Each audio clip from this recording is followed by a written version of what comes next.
Silakan memperhatikan pada Alkitab masing-masing dan saya akan membacakannya bagi kita semua. Ulangan pasal 7 ayat 1 sampai ayat yang ke-11.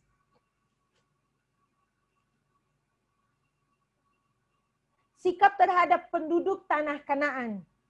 Apabila Tuhan Allahmu telah membawa engkau ke dalam negeri, kemana engkau masuk untuk mendudukinya, dan ia telah menghalau banyak bangsa dari depanmu, yakni orang Het, orang Girgasi, orang Amori, orang Kanaan, orang Feris, orang Hewi, dan orang Yebus, 7 bangsa yang lebih banyak dan lebih kuat daripadamu, dan Tuhan Allahmu telah menyerahkan mereka kepadamu, sehingga engkau memukul mereka kalah, maka haruslah kamu menumpas mereka sama sekali.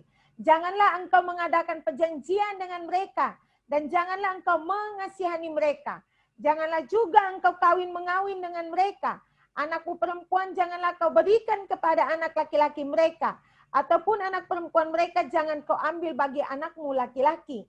Sebab mereka akan membuat anakmu laki-laki menyimpang daripadaku, sehingga mereka beribadah kepada Allah lain. Maka murka Tuhan akan bangkit terhadap kamu, dan ia akan memunahkan engkau dengan segera. Tetapi beginilah kamu lakukan terhadap mereka. Mesbah-mesbah mereka haruslah kamu robohkan. Tugu-tugu berhala mereka kamu remukkan. Tiang-tiang berhala mereka kamu hancurkan. Dan patung-patung mereka kamu bakar habis. Sebab engkaulah umat yang kudus bagi Tuhan Allahmu. Engkaulah yang dipilih oleh Tuhan Allahmu dari segala bangsa di atas muka bumi untuk menjadi umat kesayangannya.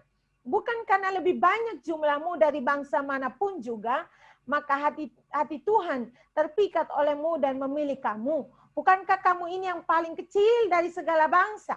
Tetapi karena Tuhan mengasihi kamu dan memegang sumpahnya yang telah diikrarkannya kepada nenek moyangmu, maka Tuhan telah membawa kamu keluar dengan tangan yang kuat dan menebus engkau dari rumah perbudakan, dari tangan Firaun, Raja Mesir. Sebab itu, haruslah kau ketahui bahwa Tuhan Allahmu, dialah Allah, Allah yang setia, yang memegang perjanjian dan kasih setianya terhadap orang yang kasih kepadanya, dan berpegang pada perintahnya sampai kepada beribu-ribu keturunan. Tetapi terhadap diri setiap orang dari mereka membenci dia, ia melakukan pembalasan dengan membinasakan orang itu. Ia tidak bertangguh terhadap orang yang membenci dia. Ia berlangsung mengadakan pembalasan terhadap orang itu. Jadi berpeganglah pada perintah, yakni ketetapan dan peraturan yang kusampaikan kepadamu pada hari ini untuk dilakukan. Oke, saudara-saudara yang terkasih dalam Tuhan Yesus Kristus, kalau baca firman Tuhan ini macam mengerikan. Saya membacanya pertama, ketika membacanya dan melihat bahwa tema kita bulan ini adalah tentang kesetiaan Tuhan. Tapi kok Tuhan memberikan di hati dan juga kerinduan untuk saya bisa melihat dari bagian firman Tuhan ini, membuat saya bertanya, apa yang sebenarnya Tuhan mau ajarkan kepada kita? Ketika menggali firman Tuhan ini, ada 3 hal penting yang sangat memberkati saya. Memang firman Tuhan di dalam bagian ini sangat kaya makna, begitu banyak. Tetapi saya mau membagikan kepada kita 3 kebenaran penting dengan tema kita pada pagi hari ini, menjelang siang hari ini, forever He is faithful. Berbicara tentang forever, selama-lamanya, ini juga berbicara tentang alfa dan omega, dari awal sampai akhir, dari yang awal sampai akhir, dahulu kala sampai selama-lamanya, dia tetap setia kepada kita. Nah, saudari-saudari yang terkasih dalam Tuhan Yesus Kristus, mari kita lihat di dalam firman Tuhan ini, di sini di pendahuluan, saya menuliskan di situ bahwa kitab Ulangan ini adalah satu amanat perpisahan Musa yang mengulas kembali dan memperbaharui perjanjian Allah dengan Israel demi angkatan Israel yang baru. Karena sudah 40 tahun mereka keluar, 39 masuk ke 40 tahun, mereka berjalan keliling di Gunung Sinai, di padang gurun, di Gunung Sinai, begitu banyak tempat mereka lalui untuk mereka sampai kepada tanah Kanaan. Mereka muter-muter selama 40 tahun, dan sebentar lagi mereka akan masuk ke tanah perjanjian, yaitu tanah Kanaan. Nah, mereka kini sudah mencapai akhir dari pengembaraan di padang gurun dan siap masuk ke tanah Kanaan. Nah, sebagian angkatan mereka itu nggak tahu tentang Paskah, masih ingat kan? Paskah pada saat peristiwa-peristiwa apa namanya ini 10 tulah yang terjadi kepada bangsa Mesir, dan setelah itu baru bangsa Israel bisa diizinkan keluar oleh Firaun. Semua peristiwa itu tidak semua orang yang hadir pada saat itu tahu, karena ini sudah generasi yang baru. Terus mereka juga memerlukan pengisahan kembali yang mengenai perjanjian, hukum, kesetiaan Allah, suatu pernyataan baru mengenai berkat yang menyertai ketaatan dan kutuk yang menyertai ketidaktaatan. Nah, kitab Ulangan ini meliputi masa yang pendek, sekitar 1 bulan pada satu tempat di dataran Moab, di sebelah timur Yeriko dan Sungai Yordan. Jadi 1 bulan masanya itu sebelum mereka masuk ke tanah perjanjian atau tanah Kanaan. Mari kita lihat pada bagian yang pertama. Forever God is faithful. Forever He is faithful. Kebenaran yang pertama kita lihat di sini pada ayat 1 sampai pada ayat yang kelima. Saya tidak membacakan kembali ayat-ayat ini untuk kita, tapi saya pengen kita lihat di sini ada beberapa frase penting yang saya rindu untuk kita perhatikan bersama, yaitu apabila Tuhan Allahmu yang pertama telah membawa engkau ke dalam negeri kemana engkau masuk untuk mendudukinya.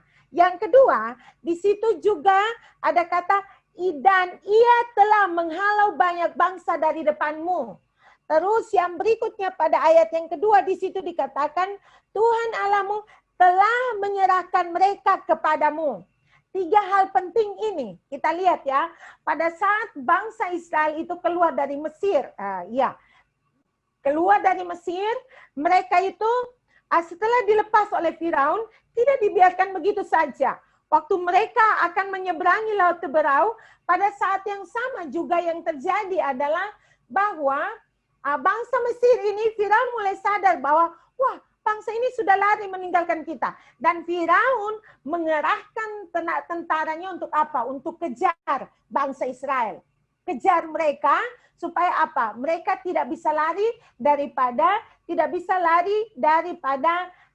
bangsa Mesir, dari Mesir. Pada saat itu. Nah, tetapi peristiwa itu Tuhan menolong mereka.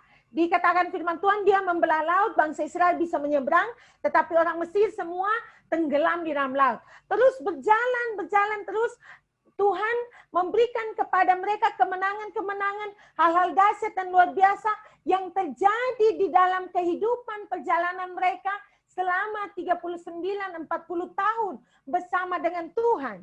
Maka di sini kita mau belajar bahwa janji penyertaan Tuhan ditepati. Ya. Dia setia, janjinya selalu ditepati. Ayat 1 sampai ayat 5 ini membuktikan kepada kita bahwa Tuhan berjanji kepada bangsa Israel bahwa dia sendiri yang akan membawa mereka keluar dari negeri perbudakan kepada tempat di mana sudah dijanjikan dahulu kala kepada siapa? Kepada Abraham untuk memberikan kepada mereka tanah Kanaan. Tuhan menepati itu. Nah, kitab Ulangan ini meliputi masa yang pendek, tadi saya sudah katakan ya, hanya 1 bulan dari 40 tahun masa pengembaraan Israel di padang gurun. Artinya bahwa Tuhan menepati janjinya. Selangkah lagi mereka akan masuk kepada tanah perjanjian itu, dan Musa mau mengingatkan kembali kepada bangsa Israel bahwa Tuhan tidak pernah tidak menepati janji. Dia selalu menepati janjinya kepada kita. Nah, saudari-saudari yang terkasih dalam Tuhan Yesus Kristus, sekarang pertanyaan pentingnya bagi kita semua, apa janji Tuhan yang sedang kita nantikan? Apa janji Tuhan yang sedang kita harapkan? Apapun janji Tuhan kepada kita semua, percayalah bahwa Tuhan tidak pernah tidak menepati janji. Tuhan selalu menepati janji untuk menyertai kita. Jadi kebenaran pertama, janji penyertaan Tuhan ditepati. Seperti Tuhan menjaga, menyertai, memberkati bangsa Israel dari perjalanan mereka keluar dari Mesir sampai kepada tanah Kanaan. Seperti itu juga Tuhan menjaga, menyertai, dan memberkati kita semua. Tuhan tidak pernah membiarkan kita. Walaupun kadang-kadang kita merasa sepertinya Tuhan meninggalkan kita, tetapi sebenarnya tidak. Masih ingat? Saya pernah memberikan satu ilustrasi tentang footprints atau jejak kaki. Saya bercerita kepada kita tentang tulisan seseorang tentang jejak kaki. Dia bilang kalau saat itu dia bermimpi bahwa dia berjalan di pantai dan setiap perjalanannya itu dia melihat bahwa dia melihat dua pasang jejak kaki. Dan itu jejak kaki dia dan jejak kaki Tuhan. Tetapi justru dalam situasi sulit, dia hanya melihat satu pasang jejak kaki. Dan dia komplain kepada Tuhan, Tuhan, kenapa pada saat paling sulit di hidup saya, pada saat yang paling tidak menyenangkan di hidup saya, Engkau membiarkan saya berjalan sendiri. Tetapi Tuhan memberitahukan kepada dia untuk memperhatikan jejak kaki itu dengan baik. Lihatlah jejak kaki itu jejak kaki milik saya, kata Tuhan. Dan di saat engkau dalam kesulitan itu, saat membutuhkan Tuhan, di situ Tuhan sedang menggendong kamu. Nah, saudari-saudari yang terkasih dalam Tuhan Yesus Kristus, penyertaan Tuhan, janji penyertaan Tuhan dari dahulu sekarang dan sampai selama-lamanya tetap ditepati oleh Tuhan. Hanya saja kita manusia, kita tidak bisa melihat itu karena apa? Kadang-kadang kita mengandalkan kekuatan kita sendiri. Kita berpikir bahwa saya bisa menjalani ini sendiri. Tanpa Tuhan pun bisa, tanpa orang lain pun bisa. Kita berpikir bahwa kita mungkin Wonder Woman, Wonder Man, atau manusia yang sangat luar biasa bisa berjalan sendiri dan kita tidak butuhkan Tuhan. Tetapi Tuhan mau mengingatkan kita hari ini bahwa selamanya Dia setia. Janji penyertaannya kepada kita selalu dan senantiasa. Maka jangan pernah tinggalkan Tuhan. Ya, yang pertama. Itu yang pertama. Yang kedua, kita lihat di sini pada ayat 6 sampai pada ayat yang ke-8. Ayat 6 sampai pada ayat yang ke-8, sebab engkaulah umat yang kudus bagi Tuhan Allahmu. Engkaulah yang dipilih oleh Tuhan Allahmu dari segala bangsa di atas muka bumi untuk menjadi umat kesayangannya. Yang menarik adalah di sini dikatakan, bukan karena lebih banyak jumlahmu dari bangsa manapun juga. Ya, terus yang berikutnya pada ayat 8 di situ dikatakan, tetapi karena Tuhan mengasihi kamu dan memegang sumpahnya yang telah diikrarkannya kepada nenek moyangmu. Hal kedua yang kita pelajari bersama-sama di sini adalah bahwa bangsa pilihan Tuhan tidak digantikan. Kalau membaca sejarah tentang perjalanan bangsa Israel, bangsa ini suka bersungut-sungut. Suka grumbling, suka protes sama Tuhan. Jalan-jalan, mereka tidak makan ini daging ini beberapa waktu mereka mulai bilang, kalau tahu begini lebih baik kami di Mesir saja. Kalau di Mesir kan kami masih bisa makan daging, makan inilah, makan itu. Mereka mulai mengingatkan kepada Tuhan kalau sepertinya hidup mereka di padang gurun lebih menderita daripada mereka ketika ada di Mesir. Padahal mereka terkungkung di dalam perbudakan. Nah, saudari-saudari yang terkasih dalam Tuhan Yesus Kristus, pada saat mereka juga di padang gurun juga, mereka membuat patung dari patung lembu emas. Ya, untuk menyembah kepada dia ketika Musa masih di Gunung Sinai untuk mengambil dua loh batu atau firman yang disampaikan kepada mereka. Jadi kalau kita perhatikan banyak kali bangsa Israel ini melakukan hal yang menyakiti hati Tuhan dan bisa saja Tuhan marah. Kalian ini kalau seperti ini terus saya gantikan dengan bangsa lain saja seperti itu. Tetapi kita lihat di sini bahwa bangsa pilihan Tuhan tidak digantikan oleh bangsa manapun. Tetap Tuhan setia pada pilihan Tuhan kepada bangsa ini.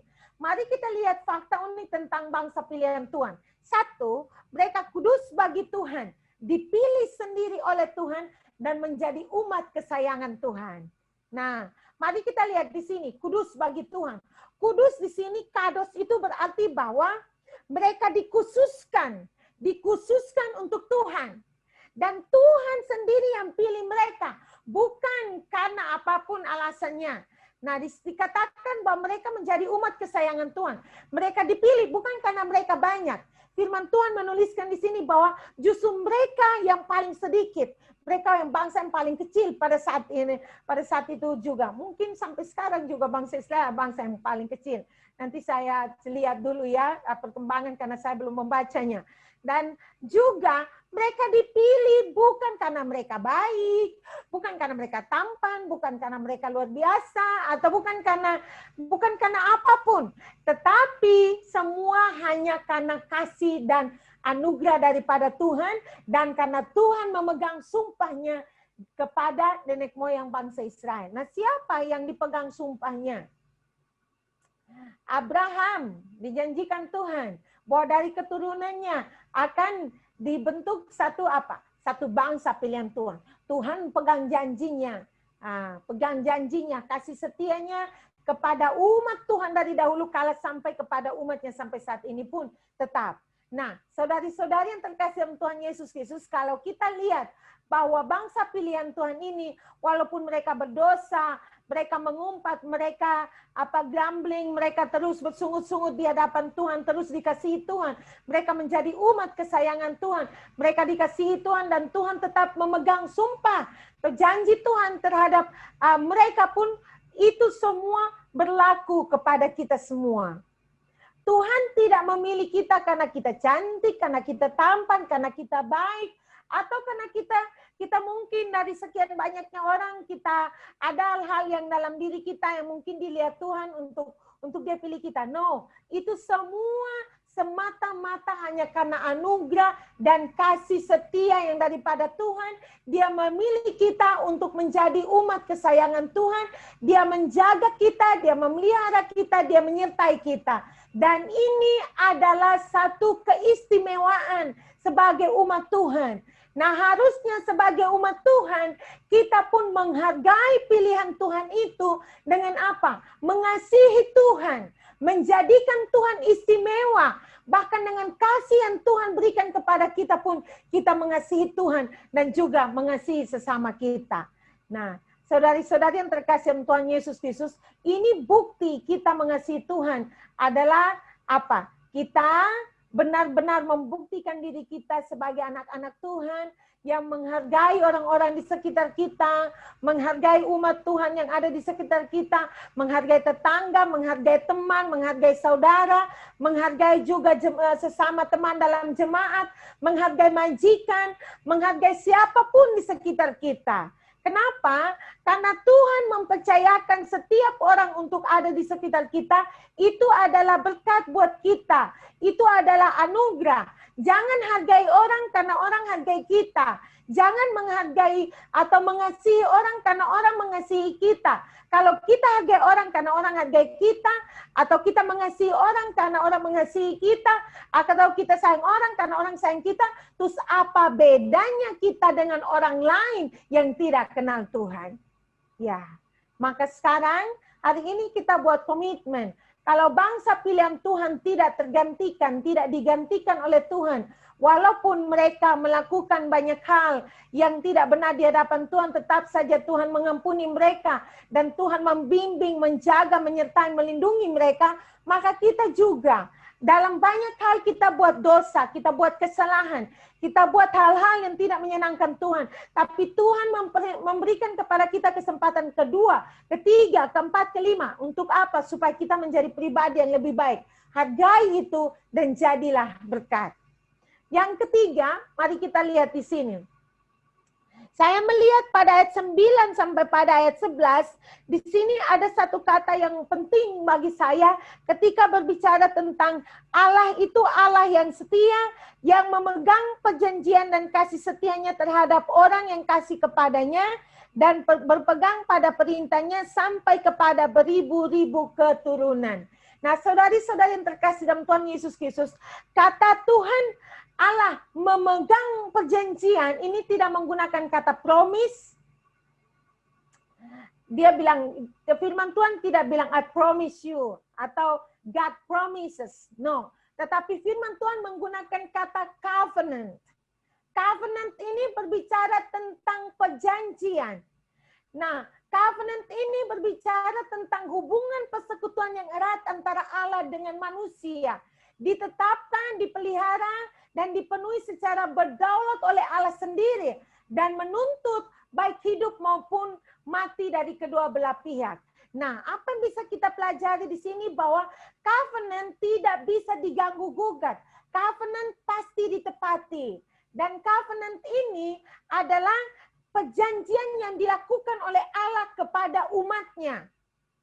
Dan ketika Allah mengadakan covenant atau perjanjian, itu tidak bisa diganggu-gugat oleh apapun. Maka ini yang membuat kenapa saya katakan bahwa kesetiaan Tuhan kepada kita itu forever. Tidak pernah berakhir dahulu kala sampai selama-lamanya. Karena ini perjanjian yang tidak bisa diganggu-gugat oleh siapapun. Berbeda dengan janji. Ketika kita bilang, oke, saya bilang sama Ibu Ayu, saya bikin janji, besok saya bertemu Ibu ya. Terus besok ada sesuatu yang terjadi, dan saya tidak datang bertemu Ibu Ayu. Itu namanya janji. Bisa saja tidak dipenuhi.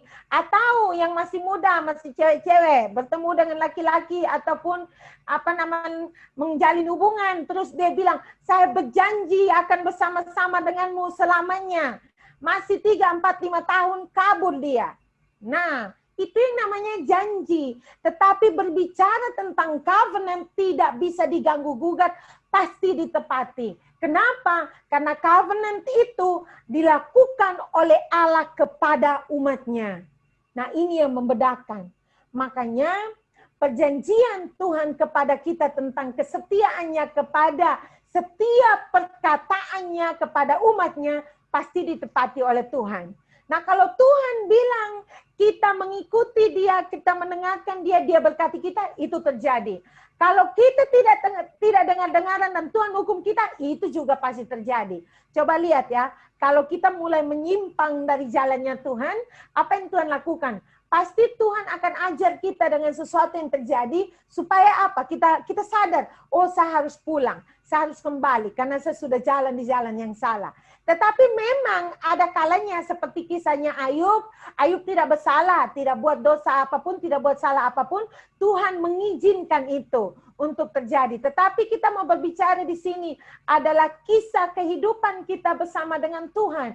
Adalah ketika kita taat, kita diberkati. Tetapi kalau kita tidak taat, kita dikutuk.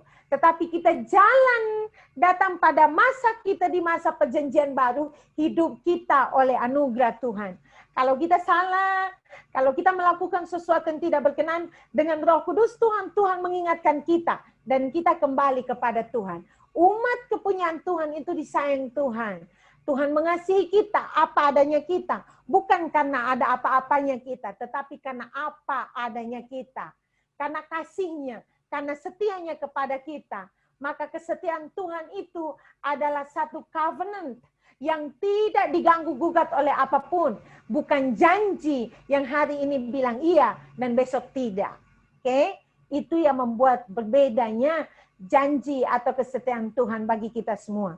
Nah, saudari-saudari yang terkasih dalam Tuhan Yesus Kristus, 3 kebenaran firman Tuhan ini hari ini kita pelajari bersama. Bahwa selamanya Tuhan setia kepada kita. Buktinya dari dahulu kala sampai sekarang pun Tuhan selalu dan senantiasa menyertai kita.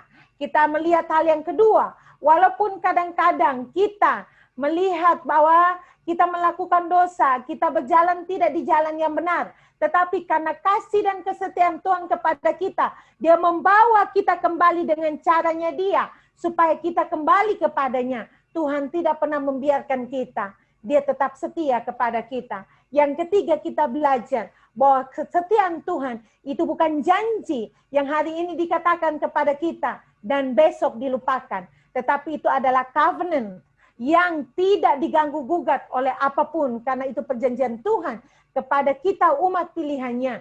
Dan Tuhan setia atas setiap perkataannya. Dan janji penyertaan Tuhan itu dari dahulu kala sampai selama-lamanya, sampai sekarang dan seterusnya, tetap selama-lamanya bagi kita. Mari kita bersyukur untuk firman Tuhan, kita berdoa. Bapa, kami bersyukur kepadamu karena Engkau sangat baik. Kami bersyukur karena Engkau begitu luar biasa. Ya, terima kasih Tuhan. Siapakah kami ini Tuhan yang begitu Engkau kasihi, yang begitu Engkau jaga dan sertai lindungi, tidak pernah Engkau biarkan.